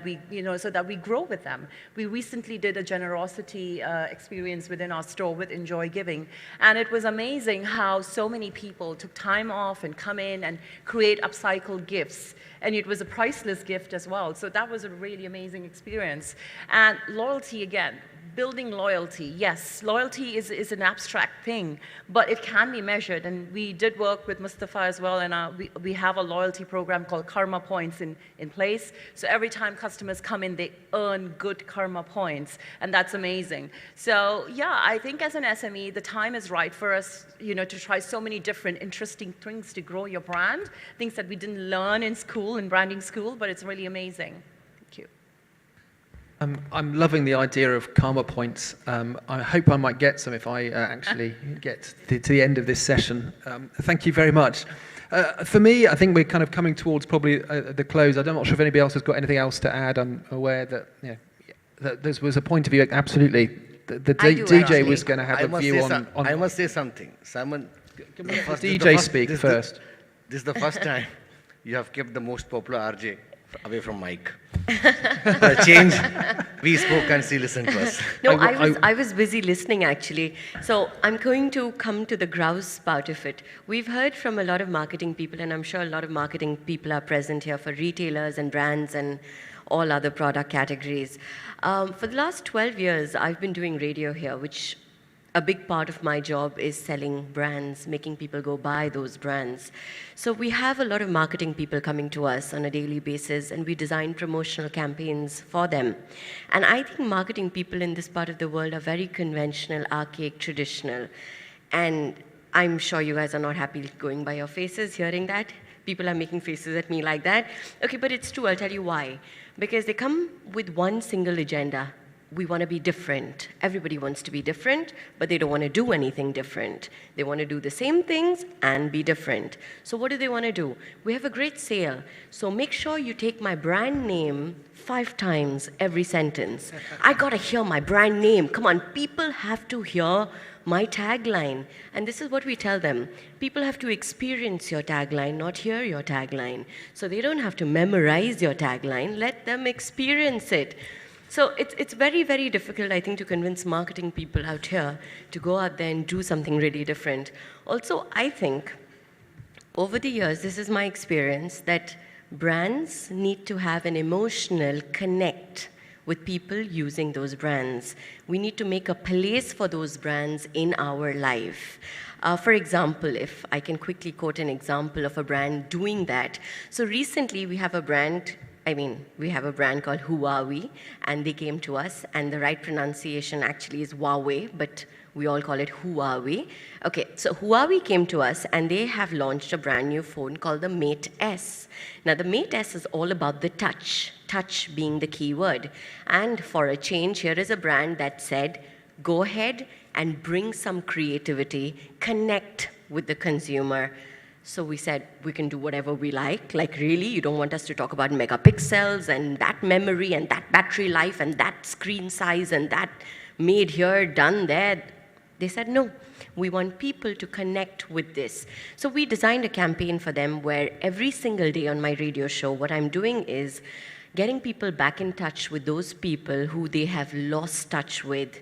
These are people who have touched their lives, but because of lack of time, our busy schedules, they've fallen off from their life. And so every single day, I have 2 people on air getting back in touch. You have friends, you have family members, you have people getting in touch with that cab driver who dropped that person for their first interview and he didn't have money to pay him off. And so I make them promise at the end of it that they will always remain in touch. And that is what Huawei Mate 5 is all about. So that's exactly what we're doing with that brand. So I think marketing people need to get a little more creative and they need to move out of living, breathing, eating their brand. It's all about the brand. And that is my biggest grouse with marketing people. And I'm sorry I had to bring this up towards the end of this marketing conclave. If I can just bring that in the context of in-store, one of my businesses is, well, it has been for the last 16 years, in-store radio. And to that, we've now added in-store television. And it really bothers me when, as I have outside, when we talk about video in stores, I get asked, so you do digital signage? And we go, no, we don't do digital signage. Digital signage is just you running your ads in your store again. And that makes no sense at all. So in food and grocery, what we did was take those screens off the walls, take those screens off behind the cash point, and put smaller screens on the shelves. And we don't talk about the product, but we create 60-second recipes with every new product that's over there. And then you tap a button and say, fine, email me the recipe. And that's the engagement with the customer that you'd have in food and grocery. In the music space, you're right, how do you connect with the customer using music? Well, for one thing, you stop thinking like a brand marketing manager and you say, and tell us, well, this is what we think our music policy is. So would you please play classical music from 8 a.m. to 12 noon? And we go, do you actually look at the people who walk into your store? They don't want to hear classical music. Yeah, but we think we stand for classical music. Fantastic. That's why no one's actually in your store. We've got a food and grocery chain that changes its music, not just on the demographic that it has in there, but on the food festivals it's doing. So they're doing Italian food, they'll play Italian pop. They're doing a chocolate festival, and they say, can we get chocolate music? And we actually had to think about what the hell chocolate music was likely to be. But that's the engagement. You use the entertainment in your store, not to push your message through, but to engage with the customer and to say, here's my story, how can I give you something of value that is going to bring you back? I hope Kritika is listening to what he said, because we just signed up with the company to do a in-store radio for our hypermarkets. So obviously the idea was not to push our ads, but definitely what you told us now makes sense, and we'll definitely look at that sphere. Interesting. Thank you. I'm actually going to agree about marketeers. I think generally they have become very formulaic, and I have to say that as somebody who comes here perhaps 2 or 3 times a year to Dubai and to the Middle East, I'm surprised that nothing has changed in the way that we do marketing.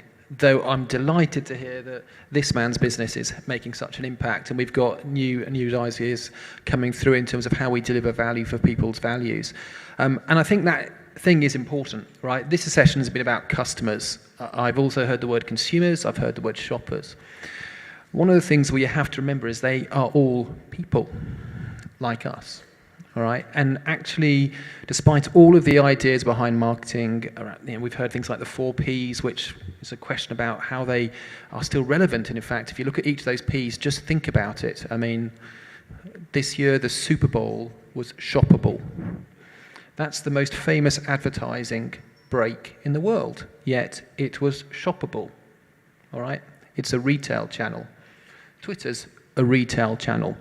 And real people are just experiencing those things. And the important thing behind marketing for me today is not about all those ways of thinking about it. It's about understanding that personal connection with a real person, making sure they are emotional about your brand. The reason that Apple is so successful is because they've created an emotional connection with their brand. And the retail environment, that has simply enabled it to become, it's democratized Apple. Retail democratized Apple. Before that, only cool people who worked in advertising, like me, had Apple.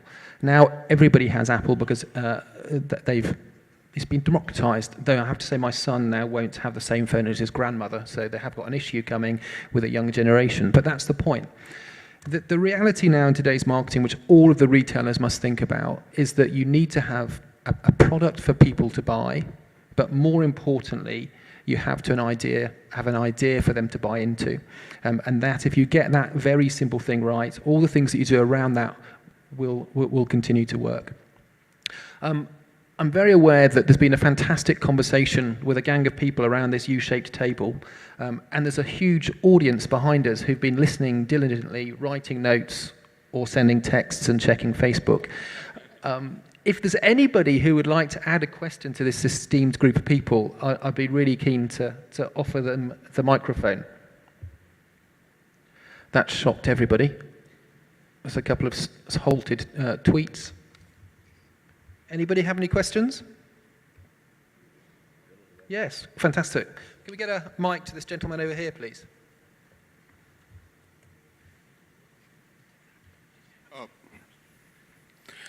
Yeah. We actually started the discussion with building a context around retail and around marketing. And one of the key case studies is Nespresso. I mean, they never wanted to be in a off-the-shelf hypermarket situation, so they started building their own stores. Now, my question is to everybody, and primarily also to Narayan. How do you bring this context into a digital platform, into Instagram and Facebook, where you are bombarded with several messages and marketing communications and different brands talking to you? And I mean, Nespresso is something which is taking people up a value chain from traditional coffee to fine single origin espresso coffees. And it's not really mass market targeted, it's a very niche. But they don't have a clue of who do they target it first. Is it everybody who drinks coffee? Or so my question is, how do you build context in a digital platform? Yeah. Sure, thanks. So first and foremost, it's come up the past couple of points that have been made. The onus is actually on advertisers. That's very much the way I feel. The biggest challenge, myself and my colleagues face here still, and it's not just in this region, but really everywhere in the world, is actually one of education, right? Which is, look, the way you advertised on other channels, the way you marketed yourself on other channels and built a brand, whether that was print, outdoor, TV, below the line, above the line, activation, whatever happened, it was always broadcast, right? It was always, this is who we are, we stand for classical music, whatever it happens to be, and it's just broadcast. We're sending out there completely undifferentiated messaging, no matter who it was. Today, it's completely the other way around. You can granularly target and tailor your message. First, actually even goes before that. You said you don't know who your target audience is. Well, tools exist, very super simple tools. I mean, it's funny when we talk to the teams that build these types of tools, they're like, well, we put these tools out there, you guys have to get people to use them, we take them to market, we show the tools, no one ever uses the tools. So whose fault is that? Is that our fault for building the tools the way we built them, or is that adoption around the tools? So one tool, for example, is something called Audience Insights. A very simple tool available to every single person with a Facebook account for free. Look at any country, segment up that country any way you want. I just want to look at the demographics of people who have an iPhone 6. Tell me who they are. What's the gender mix? What's the age mix? Granularly get down to that. So those tools exist. So even planning before you even think about the marketing component. So once you nail down, well, we think these people could be our target audience, fine. You can now reach them. And you think about it, for us, people-based marketing, so a lot of things that we've kind of heard about, this is really the core of what Facebook is all about, right? In every other channel pre-digital, you had no clue who you were targeting, right? There's GRPs, there's some elements in television, fine. In digital pre-Facebook, it was really about cookies, right? But what's a cookie, right? It's someone who uses the browser on their desktop and then uses the browser on their phone. Is that two different people or is that the same person? Any other marketing platform will see that as two different people, right? Two separate cookies. We know it's the same person, right? Because you're logged in Facebook on the browser, you're logged in Facebook on your app, it's the same person. And now we're extending that identity-based marketing, individual-based marketing off Facebook as well with things like Audience Network and LiveRail and things like that. So first and foremost, use the tools to identify who your potential audience is, find those people on the channels where they spend their time, reach them with messaging that's relevant to them and personalized to them, tweaked based on some of the things that we saw in Michael's presentation, but even going further and more granular than that. Then combine that with your own data, right? So you know who your existing customers are. You know who your best customers are within your existing customers, and then use our tools to model on the basis of that. So all the tools exist. We have an saying in the company, the journey is 1% finished. In this region, I feel like the journey is 1.1% finished. We've got a long way to go. The tools are there, and it's up to us and the businesses out here to make the most out of them. So that's my view. Sure. You know, the interesting fact on Instagram is that, you know, pictures which show coffee cups get more likes than other pictures. So I think Nespresso has its game, you know, very, very clear for them. If I can just make a point here, one relevant aspect of this is about advertising and making advertising relevant. So in our context, we step back and as Michael shared yesterday about brands being preferred by consumers for their experience rather than for product or pricing. And I would differ not in 2020, but right now. So where consumers prefer brands for the experience being provided. And so we step back, we are in the gifting arena as a brand, and we step back to figure out how do we provide that experience of gifting, not only from the communication we provide to the consumer or the advertising message that we take on there. And right from we dropped the brand name that we had, we came up with a new brand name. It shouldn't be an act like something related to gift. The word gift shouldn't be used. Make it something emotional, so which the consumer could relate to. So the brand name itself was ideated over 3 months, and we came up with a brand name called Woohoo. WOOHOO said, gifting is about joy. Both the gift giver is going to feel happy about gifting. The recipient is going to feel happy about gifting. There's got to be some irreverence to it. We are changing status quo. Gifting is not about gifting a physical product.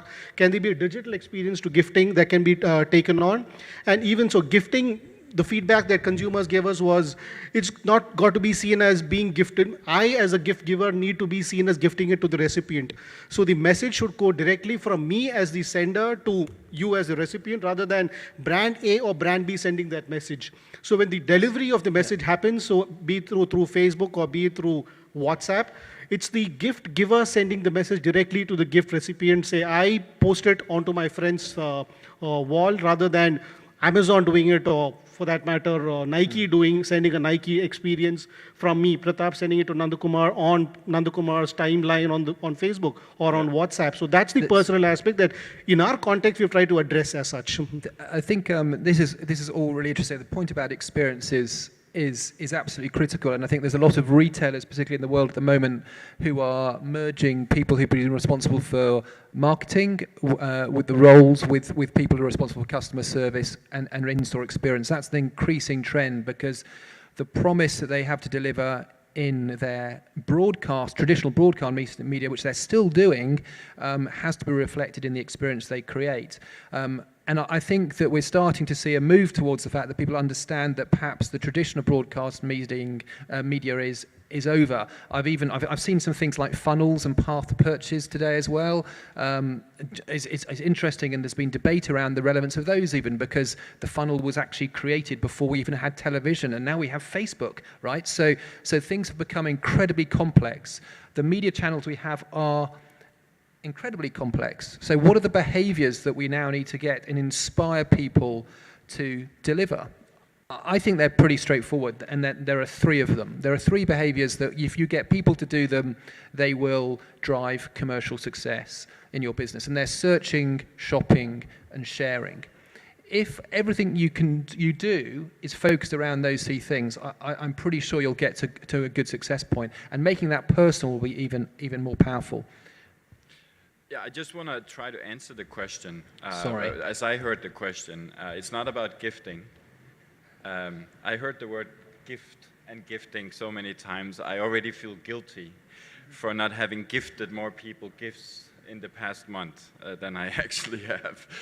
Just had to say that. I think it's about the value add. So you were asking about Nespresso, and it's a complicated story. Nestle happens to be one of my clients. So the short story is it's about value add. And value add essentially, at least to me and maybe to most of us, is to get something on top of what we already expected. The reason I'm sometimes pissed off at Facebook is because Facebook promised me and others some time back something that they delivered for a period of time and then took it back, right? And then tried to get me to pay for what I have already paid for. That makes me angry. It will take years. It's taken me 3 or 4 years. I used to get like really rashes and stuff whenever I heard the word Facebook. That's how angry I was. I have clients and we have like a club of Facebook rashers. But now Facebook is getting back on track. So now we can deal with LinkedIn and all of the misery they're causing in the world. But the value add in as a customer, as a person, a value add is whenever I go into a situation with one expectation and come out with something more than I expected. And that logs deep in my subconscious, or some would talk about something even deeper in terms of the psychology of all this. And that is what makes me want to share the experience. Negative or positive, like the man in the Hathaway shirt, sorry, Simon, you had a negative experience with this hotel. But it might as well have been, I have had a positive experience staying at this hotel. So I think that's really what it's about. And those of you who are in the experience, sort of, you have an experience product, I think you should be teaching us, all of us, how do you create those moments and sell the moments, but still sell the moments strong, but when a person comes in to experience the moment, they come out with something more than the moment they experience. How do you do that in store? How do you do it in all aspects of business? And the Nespresso story really is all about that. Getting insight, building a story around it, and then delivering more than what people had hoped for. Well, I think we've got a couple more minutes. Is there time for any more? Another question? That, okay. On the experience front, on the experience front, it is, sometimes you still have to surprise your guests. And I think a lot of the time there is a disconnect between the marketing and the service delivery team. The market team might overpromise and the service team delivery might not even be aware of what's being marketed out there. So the connection which you mentioned earlier is becoming more and more paramount in today's business. But I also think from your marketing side, you should also still surprise your guests, and you should also surprise them in the experience element and the delivery experiment. We recently did something across Dubai, and I don't know if anyone heard about this, but the dinosaurs was on the loose across Dubai. And I think a lot of people have heard through the grapevine about this. And we didn't announce it. It wasn't publicized. We didn't say come down to the roads and see dinosaurs. We had dinosaurs move from a dock to the park, and they were moving into their new home. And we created this sensation where people started believing is dinosaurs still real. And you'd be surprised, more than 50% of people think dinosaurs are real after this time. And we have people running down the roads trying to take videos of these dinosaurs, and they were moved in cages, and they were moving, making noises, and police cars following it.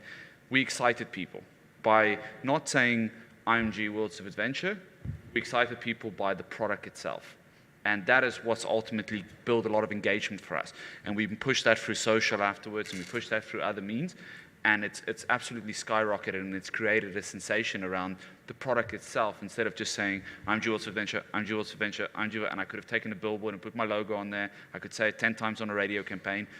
We've taken a different approach, and I think that comes back to the marketing component is we still have to excite our guests. They should be excited about coming, but not only should they be excited through the media channel, but they should be excited when they come to the actual store and the product.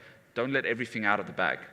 Leave some surprises for your guests at the end of the day. And I just, we're going to whiz over to the gentleman there. Just, I mean, that for me is absolutely the thing I was saying, that, you know, you need a product to buy, but you also need an idea to buy into. And that's when great creativity is totally compelling in your advertising. Just broadcasting messages doesn't work.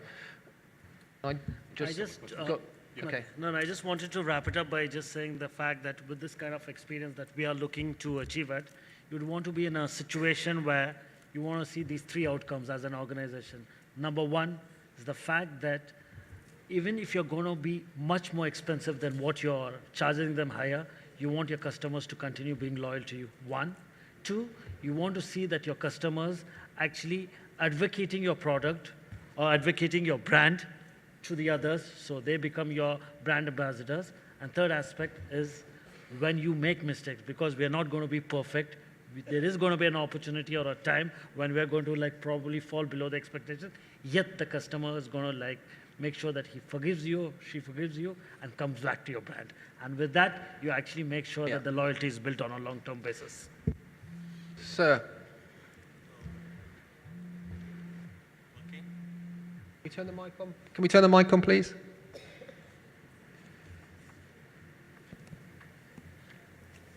Yeah, hi. So my question is to the complete panel, which I didn't hear is that brick and mortar stores are going online at the same time. For example, Al-Futtaim is investing into the online business now. So does the rule of the marketing changes for the brick and mortar to the online, and how the marketing team, which was supporting the brick and mortar store, experience sites and all that, completely change their rules and the games, for the online marketing or the online businesses, and they have to support both the businesses at the same time. So what does it change?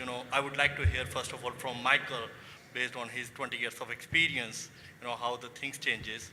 I think he has already left, so maybe anybody can take that question, who had the experience of brick and mortar and online both. Because I've heard about the e-commerce a lot and technology and all that, then other people are talking only the stores, but nobody's talking about the mix of both. Michael seems to have done a runner. You're with us, some of us. I think there was a recent World Cup referee that did something quite similar for those who are following the rugby. I think I've got a point of view on this, and I'm sure some of the other panel will as well. I think now that if you focus on the customer, you understand completely that their needs are now traveling across platforms, channels, devices. The latest buzzword is omni-channel. It was multi-channel. I've even heard the phrase total retail. All of those things are going to happen, but it is a journey for everybody, and some people might decide that they don't need to go into those channels. But I look around the world at the retailers who are doing interesting things in that process and what they're doing differently now. You take a retailer like John Lewis. They have recently just merged the roles of online director and retail director into one role, at the same time merging the roles of customer service and marketing into a single role. They've also now done their store manager incentive scheme, which is based on both the sales in the store and the geographical catchment area on the web for that store. The retailer Game, who are interesting given the Conclave conversation, has renamed their store managers community managers, because they understand that they no longer are simply driving sales in that store. They have to build a community of gamers in that local area to drive sales across all of their platforms. So I think there's an awful lot of learnings out there about how things change and how these deliver. But at the end of the day, it's all going to be focused on what your customer expects. And as I said at the start, every time they have a new experience, that's resetting expectations. We talk about our customer having three types of budget. It's not a new thing really, but it's still very important. And the three budgets are very simple. There's money, which we all get, and there's time, which we all get. The speed of shop, the ease of shop, all those traditional things in retail are still there. People have a fixed amount of time to make a purchase decision. And then there's the frustration budget, right? And everybody in this room has walked into a store expecting to buy something and left with nothing, frustrated, right? You understand that. What's happening as a result of the online and offline world merging together and people's expectation to move between the two, even people like Google suggesting that 40% of search is happening in retail stores when it comes to shopping. So things are happening very differently, is that we're re-establishing that frustration budget and resetting expectations. And that budget is really what you've got to look at. And I think that a lot of the customer focus today around, looking at one consumer, one customer view is all about understanding that frustration as much as it is about understanding context. There was a question from the young lady in the pink. Hello, thank you. My name is Olga. Actually, Simon just touched upon my question, and it's kind of halfway. I read somewhere, we're talking about omnichanneling, and we have been for the last 3 years a lot. So just last week, I read something that I can't get over. There was an opinion that a person in charge of omnichanneling within an organization should be the IT manager. I really can't get over it, and I believe that people in this region will take it literally, and they will actually implement it, and that will be, in my opinion, the end of the world. So my question is, who should be in charge of omnichanneling? It's a very simple question, so who and why in our region? I mean, obviously, the person who's in charge is the person who's driving the revenue or the operations. So obviously not IT manager. I agree with you completely, and I hope nobody takes it seriously wherever you read it. But the technical side of omnichannel obviously has to be handled by the CIO and his team. But to answer the other question gentleman asked about brick and mortar stores going online, let's keep it, if we keep talking in a very simple language, Lulu as somebody who's doing both. We are not a big marketplace player like Amazon or any of those souk.com. But for us, online presence would be an extension of our offline business. They would never, at least for recent future, replace our offline hypermarkets because that's still a very, very beautiful experience, people coming and shopping our store. So the person, the marketing and the content head happens to be same, who basically the category managers who buy and sell for the hypermarkets are the ones who are heading the operation there also. But yeah, as things change and the market of online grocery and online shopping goes up, definitely we'll have to look at specific teams who will handle custom-made promotions and marketing for online channels. I've just got a point on this. I think it's a very contextual scenario here because we've worked with various brands and organizations. We've seen the legal department doing a fantastic job of business. We've had the IT teams doing a fantastic job of business. Marketing teams growing up on business. So it's a very, very contextual to the business at hand that it can't be one blanket rule stated that the IT team cannot handle omni-channel or vice versa, or only business team needs to handle. We've had people, quite frankly, within largest of brands, largest of organizations doing a fantastic job. So I really can't say that it's got to be a one-size-fits-all solution because of the complexities of business today, and all the more with an omni-channel where the context of different channels, different integrations to the back end, to logistics and to supply chain and to finance and IT is all going to be involved. The person, regardless of which department he or she comes from, who's got the context of the entire picture is going to be the best person suited for the job. Volga, we know who said that quote which you read. there we go. No, there's always all-rounders. There's always all-rounders who can do many things like legal and IT and business. Absolutely. Obviously, we're talking about majority here. And his team can also do gift cards. Sorry. I think that probably brings us to an end. I think one of the things that I've learned with a lot of the questions today has been, and the challenges that we're all facing is the level of complexity. The complexity in what happens when you go and become an online business. How do you bring your organization to do that? The complexity of the new marketing environment where we have so many different channels. And then within the context of that, Sean's presentation about how do you get to a single customer view and understand that need for personalization. I started this in my simple way of looking at it as saying that retail now has to be everywhere, instant and personal. I still think that is really important, but we are starting to get to a place where value is being changed. For a long time, value was about price times quality, right? That was what value was. And there's one word that I think we've missed today in this conversation, which is at the heart of the customer need and about a lot of things around loyalty. And that word is convenience, all right? A lot of the technologies, a lot of the things that we're doing today, and a lot of the things that are happening in retail are fundamentally changing convenience. And so we are now looking at a consumer who will expect value for their values, but that value is probably now price times quality divided by convenience.